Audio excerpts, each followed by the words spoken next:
Hey everyone, did you all catch my last introduction video? If not, I will post the link in the description below. In this video, I am going to attempt to answer the most common 3 questions of filing for SSDI benefits. So make sure to subscribe so you don't miss a thing. The first question people ask is, should I get an attorney, or should I attempt to file myself? Filing yourself is an option that many people do attempt. And then when they get denied and want to appeal the process, they are not sure how to proceed. It is at this point that they seek out an attorney. Can you imagine the time this would have saved if you just do it right in the first place? Remember, disability attorneys know the law, they know the best wording to put on the application. My suggestion is, do it right the first time and get an attorney. Believe me, it will relieve you of so much stress, and it will be quicker in the long run. A question I asked to my attorney was, how are you compensated? I don't know about the rest of you, but I can't afford to pay a bunch of attorney fees out of pocket, especially when chances of winning are so slim in the first place. Here's what he told me.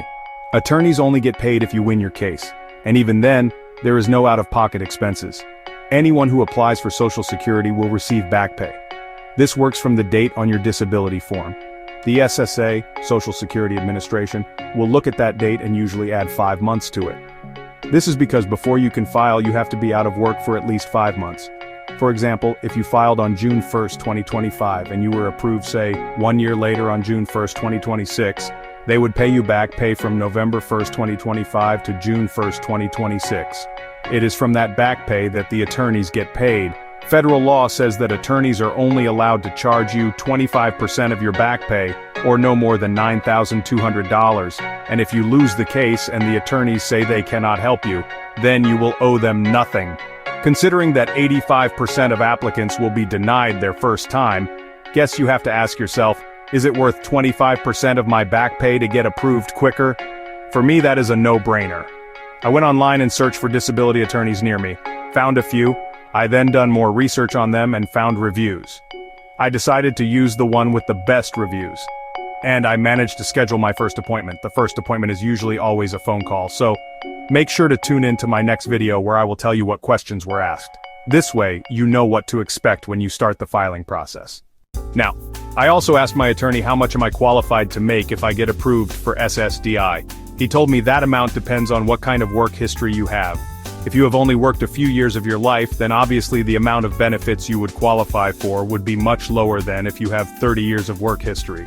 But I can tell you how to find out what you will be getting. Do you remember those statements that the SSA mails to you a few times a year? Or at least, they used to mail me 2 statements a year. I think they have stopped mailing them to most people. The SA will go by the amount on that statement. Here is how to get yours. Go to the SA website.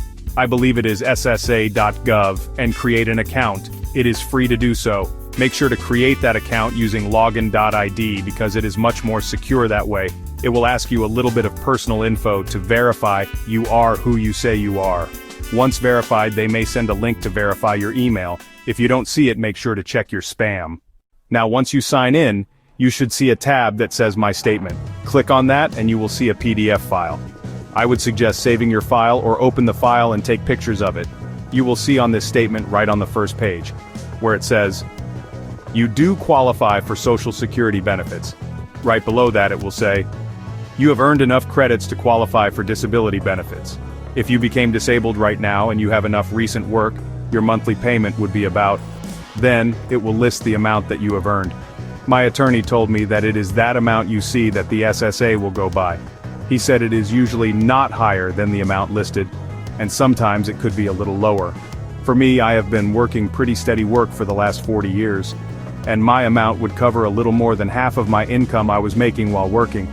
Make sure to create your account and look at this statement before you apply, because once you apply, that statement will no longer be available. If this video has helped you at all, please subscribe to my channel. I sure could use the support. Thanks for watching and stay tuned for my next video.